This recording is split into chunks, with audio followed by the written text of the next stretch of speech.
이해가 안 되네. 왜 김문환을 계속 쓰는 거야? 유럽파 선수들도 많은데. 2022년 11월 카타르 월드컵을 앞두고 한국 축구 팬들 사이에서 가장 뜨거운 논란거리였습니다. 바로 파울루 벤투 감독의 김문환 기용이었습니다. 저는 그때 스포츠 기자로서 이 모든 논란을 지켜봤습니다. 솔직히 저도 의아했습니다.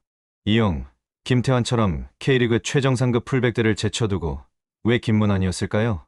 당시 축구 커뮤니티는 벤투의 선택을 비판하는 글들로 가득했습니다. 당시엔 선발 고정에 대한 비판 여론도 적지 않았죠.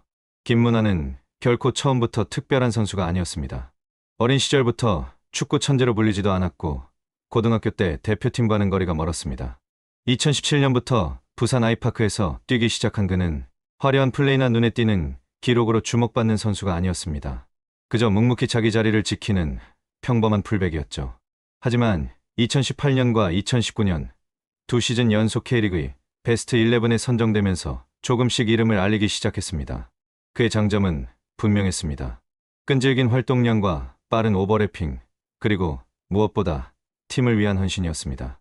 화려한 개인기나 결정적인 크로스보다는 90분 내내 뛰어다니며 자기 위치를 지키는 성실함이 그의 무기였습니다. 2018년 자카르타 팔렘방 아시안게임에서 금메달을 따낸 것도 그의 커리어의 중요한 전환점이 되었습니다. 이후 국가대표팀의 부름을 받기 시작했죠. 하지만 순탄한 길만 있었던 것은 아닙니다. 2021년 김문환은 새로운 도전을 위해 미국 메이저리그 사커의 LAFC로 이적했습니다. 당시 많은 사람들이 그의 도전을 응원했습니다. 젊은 나이에 해외 무대에서 경험을 쌓는 것은 선수로서 큰 자산이 될 테니까요. 하지만 미국에서의 시간은 녹록지 않았습니다. 김문환은 인터뷰에서 이렇게 말했습니다. 나의 한계를 알고 싶었습니다. 하지만 현실은 가혹했습니다. 프리시즌부터 무릎 부상으로 고생했고 2021년 5월이 되어서야 LA 더비에서 데뷔전을 치렀습니다. 부산에서 마지막 경기를 뛴 지 무려 7개월 만이었습니다. LAFC의 밥 브래들리 감독은 기자회견에서 솔직하게 말했습니다. 김문환은 부산에서 수세에 몰린 상태로 경기하는데 익숙했습니다. 하지만 LAFC에서는 상대를 밀어붙이며 능동적인 축구를 해야 합니다. 특히 공격 시 오른쪽 측면과 하프 스페이스를 오가는 움직임을 개선해야 합니다. 적응의 어려움 속에서 김문환은 고민이 깊어졌습니다. 부상과 전술 적응 문제로 기대만큼의 활약을 보여주지 못했고 결국 2022 시즌을 앞두고 국내 복귀를 결정합니다. 그가 선택한 팀은 전북 현대였습니다. K리그 최강팀에서 다시 시작하기로 한 것이죠. 하지만 전북에서도 쉽지 않았습니다. 2022 시즌 김문환은 부상 등의 문제로 어려움을 겪었습니다. 리그, FA, 아시아 챔피언스 리그를 모두 소화하는 과밀한 일정 속에서 김문환과 김진수는 상당한 혹사를 당했습니다. 바로 이 시기 벤투 감독은 김문환에게 더욱 주목하기 시작했습니다. 2019년 6월 파주 국가대표 트레이닝 센터에서 열린 훈련 후 김문환은 이렇게 말했습니다. 감독님께서 활동량과 수비 전환, 빠른 오버래핑과 연계 플레이 등을 좋게 봐주시는 것 같습니다. 당시 김문환은 이용, 김태환과 치열한 경쟁을 벌이고 있었습니다. 3명 중 1명만 경기에 나설 수 있었죠. 김문환은 인터뷰에서 겸손하게 말했습니다.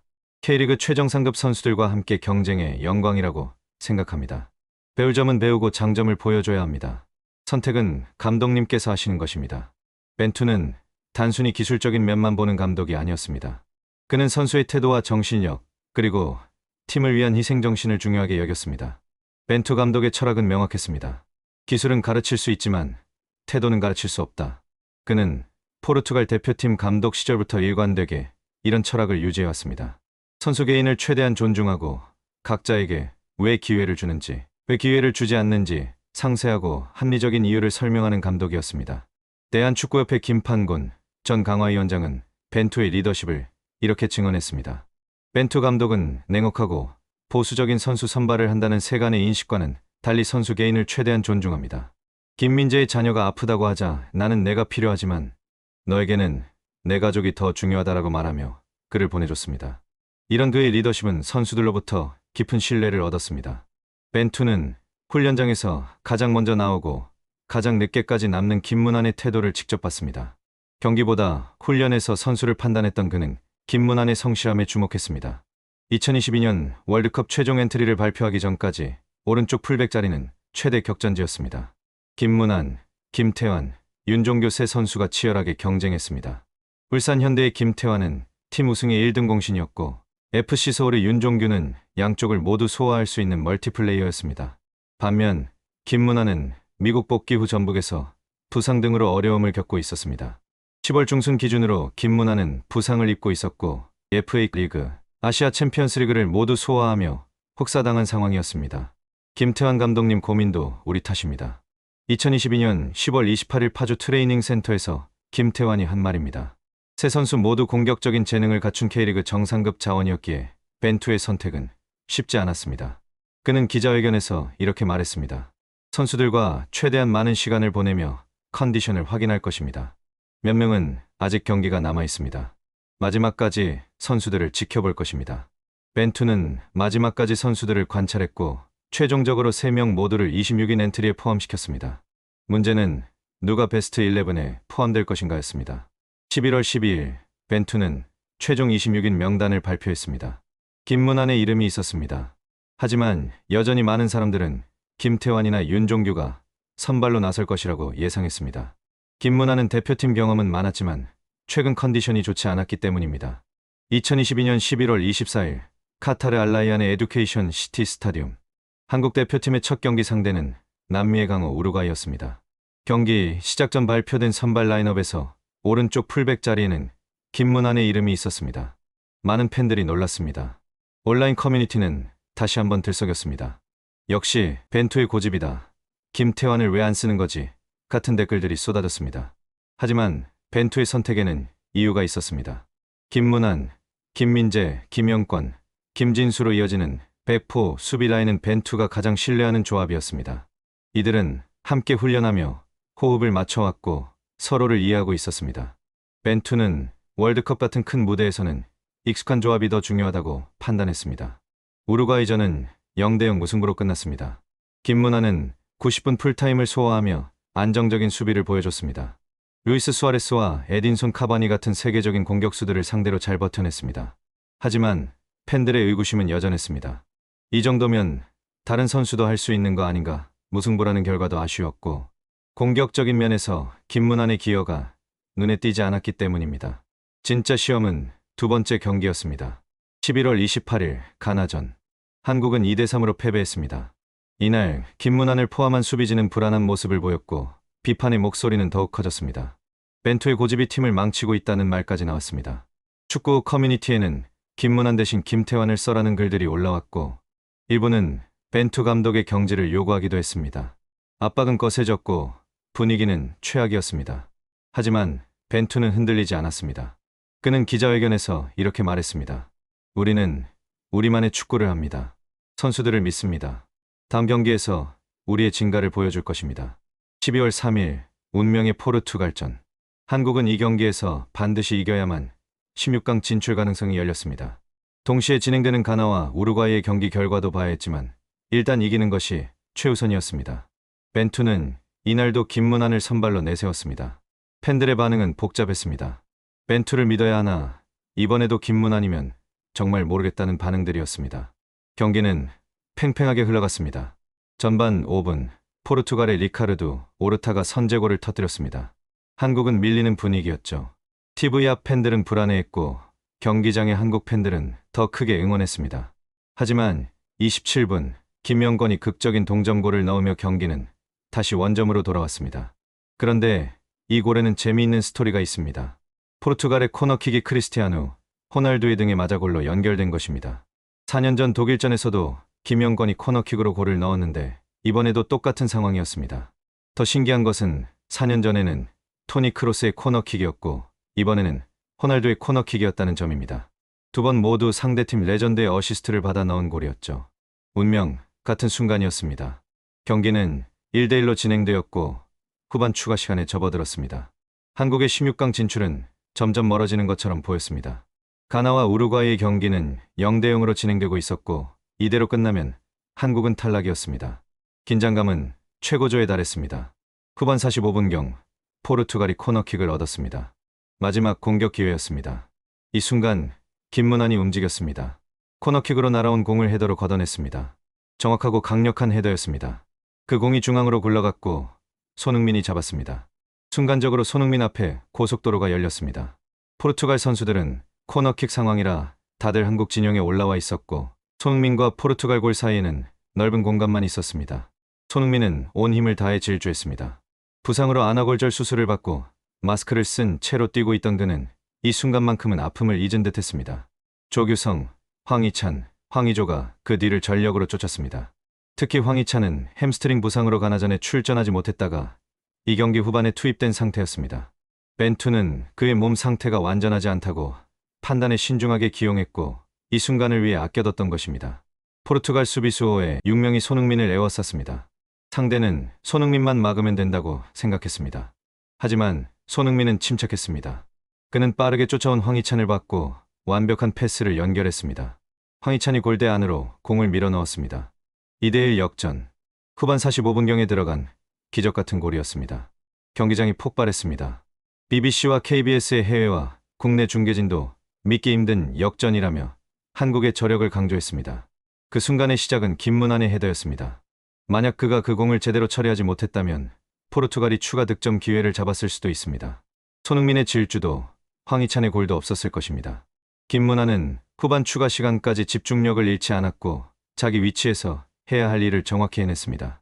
이것이 벤투가 그를 믿은 이유였습니다. 경기는 2대1로 끝났습니다. 동시에 진행된 가나와 우루과이의 경기에서 우루과이가 가나를 2대0으로 이겼지만 한국은 골득실 차이로 우루과이를 제치고 조 2위로 16강에 진출했습니다.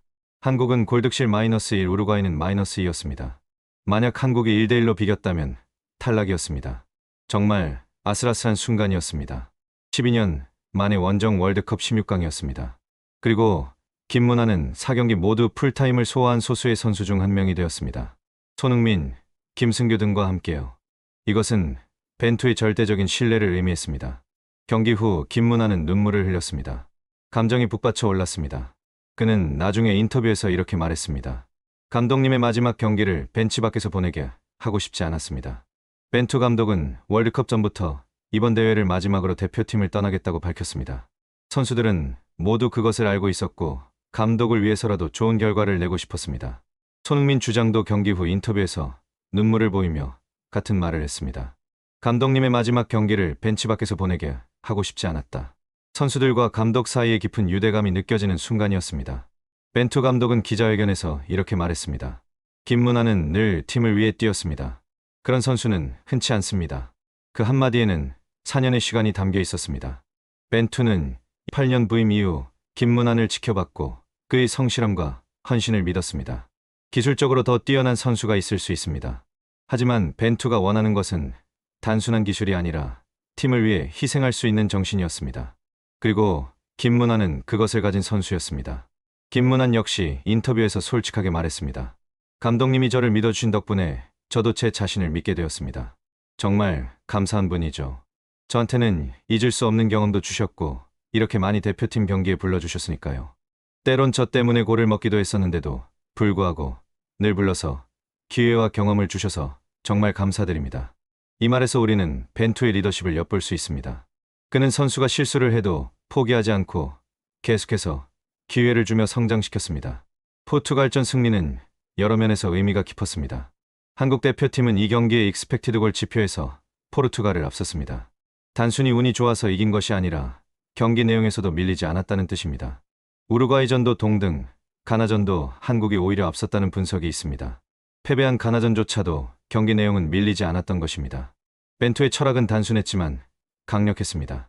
그는 우리만의 축구를 강조했습니다. 상대에 따라 전술을 바꾸는 것이 아니라 우리의 스타일을 완성도 있게 만드는 것. 그리고 그 시스템 안에서 각 선수의 역할을 명확히 하는 것. 김문환은 그 시스템에서 완벽하게 자기 역할을 해냈습니다. 화려하지 않았지만 90분 내내 자기 위치를 지키고 필요한 순간에 정확한 플레이를 해냈습니다.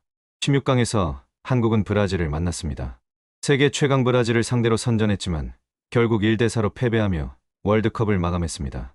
하지만 이 대회에서 한국은 분명한 성과를 냈습니다. 우루과이, 포르투갈과 같은 강팀을 상대로 밀리지 않는 경기력을 보여줬고 12년 만에 원정 16강이라는 쾌거를 이뤘습니다. 그리고 김영권은 월드컵 2대회 연속 골을 기록한 수비수가 되었습니다. 세계적인 스타 선수들도 쉽게 보유하지 못하는 기록이었습니다. 벤투는 브라질전을 마지막으로 대표팀을 떠났습니다. 그는 2018년 부임 이후 4년 4개월 동안 한국 대표팀을 이끌며 피파 랭킹을 의미 있는 수준까지 끌어올렸습니다. 역대 최장수 외국인 감독이자 월드컵 16강 진출이라는 성과를 낸 성공한 감독으로 평가받았습니다. 2022년 12월 13일 인천국제공항을 통해 출국하는 그를 많은 팬들이 배웅했습니다. 그리고 10일 후 대한축구협회 시상식에서 벤투는 올해의 지도자상을 수상했습니다. 비록 포르투갈에 머물러 참석하지는 못했지만 그의 업적은 분명히 인정받았습니다. 벤투는 선수 시절 2002년 한일 월드컵에서 한국과 맞붙었습니다. 그때 한국은 박지성의 골로 1대 0으로 승리했고 포르투갈은 조별리그에서 탈락했습니다. 20년 후 벤투는 한국의 감독이 되어 포르투갈을 상대로 2대1 승리를 이끌었습니다. 선수 시절에도 포르투갈 감독 시절에도 이루지 못했던 16강 진출을 한국 감독으로서 달성한 것입니다. 이보다 더 드라마틱한 스토리가 있을까요? 김문환에게 벤투는 평생 잊지 못할 은사입니다. 월드컵 이후 김문환은 2023년 7월 카타르의 알두하일로 이적했습니다. 월드컵 무대가 되었던 바로 그 도하였습니다. 재미있는 인연이죠. 남태희에 이어 두 번째로 영입된 한국 선수였습니다. 김문환은 새로운 도전을 시작했지만 벤투 감독과 함께한 시간을 결코 잊지 않을 것입니다. 벤투의 후임으로 위르겐 클린스만이 왔지만 김문환은 더 이상 대표팀 부름을 받지 못했습니다. 2023년 3월 A매치에는 소집되었지만 한 경기도 출전하지 못했고 대신 김태환이 기회를 받았습니다. 2023년 10월 인터뷰에서 김문환은 솔직하게 말했습니다. 클린스만 감독 부임 후 왜 기회가 오지 않는지 생각 안 했다면 거짓말이겠죠. 솔직히 그런 생각을 안 했다면 거짓말인데 모르겠어요. 어떻게 보면 제 처지에서는 그냥 기다리는 수밖에 없지 않을까요? 왜냐하면 선수 선발은 감독님의 권한이니까요. 저는 선수로서 소속팀에서 열심히 잘해야 하고 그래야 대표팀에 다시 갈 수 있습니다. 2024년 김문환은 홍명보 감독 체제에서 다시 대표팀에 복귀했습니다. 3월 태국전에서 약 1년 4개월 만에 A매치 경기를 치렀고 서령우보다 한 수 높은 경기력을 보여줬다는 평가를 받았습니다. 여전히 그의 축구 인생은 계속되고 있습니다. 카타르 월드컵의 기억은 그에게 평생의 자산이 될 것입니다. 벤투와 김문환의 이야기는 단순히 감독과 선수의 관계를 넘어섭니다. 이것은 신뢰와 헌신에 관한 이야기입니다. 벤투는 김문환의 재능뿐만 아니라 그의 인성과 태도를 믿었고 김문환은 그 믿음에 헌신으로 답했습니다. 그 결과는 12년 만에 16강 진출이라는 역사적인 성과로 나타났습니다. 포르투갈전 결승골로 이어진 그의 헤딩 클리어링은 우연이 아니었습니다. 그것은 90분 내내 집중력을 잃지 않고 자기 위치를 지키며 팀을 위해 헌신한 결과였습니다. 벤투는 떠났지만 그의 철학은 남아 있습니다. 기술은 가르칠 수 있지만 태도는 가르칠 수 없다.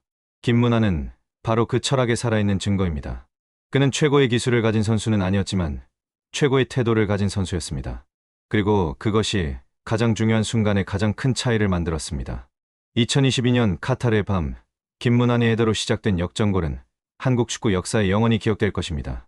그리고 그 순간을 만든 것은 벤투의 흔들리지 않는 신뢰였습니다. 조용히 하지만 강하게, 화려하지 않지만 절대 없어서는 안 되는 김문환이 보여준 것은 바로 그런 축구였습니다. 벤투와 김문환의 이야기는 우리에게 중요한 교훈을 줍니다. 진정한 리더는 선수의 겉모습이 아니라 본질을 봅니다. 그리고 진정한 선수는 리더의 신뢰에 헌신으로 답합니다. 이 둘이 만났을 때 기적 같은 일이 일어납니다. 2022년 카타르에서 우리가 목격한 것이 바로 그 기적이었습니다. 지금도 세계 어딘가에서 김문환은 공을 차고 있을 것입니다. 화려하지 않게 하지만 성실하게 팀을 위해 그리고 자신을 믿어준 사람들을 위해 벤투가 그에게 가르쳐준 것처럼 말입니다. 그것이 바로 벤투가 끝까지 믿은 남자 김문환의 진짜 이야기입니다.